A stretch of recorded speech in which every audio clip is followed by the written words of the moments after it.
উত্তরায় জমে উঠেছে প্রথম আলো আনন্দ মেলা। ঢাকার উত্তরা ১২ নম্বর সেক্টর পার্কে চিত্রাঙ্কন প্রতিযোগিতার মধ্য দিয়ে শুরু হয়েছে প্রথম আলো আনন্দ মেলা।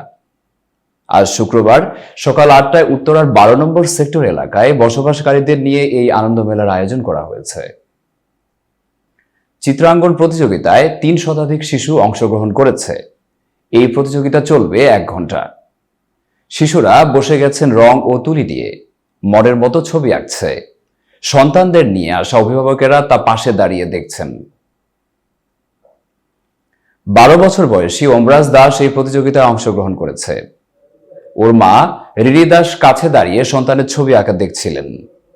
রিনি দাস বলেন, তার ছেলের ছোটবেলা থেকে আঁকার প্রতি আগ্রহ। প্রথম আলো আনন্দ মেলায় যে চিত্রাঙ্কন প্রতিযোগিতা হবে তা তার ছেলেই তাকে জানিয়েছেন। পরে আজ সকালে এই প্রতিযোগিতায় তিনি ছেলেকে নিয়ে এসেছেন। এতক্ষণ বার্তা বৈঠকের সাথে থাকার জন্য ধন্যবাদ। নতুন নতুন তথ্য ও সংবাদ পেতে বার্তা বৈঠক ইউটিউব চ্যানেল ও ফেসবুক পেজের সাথেই থাকুন।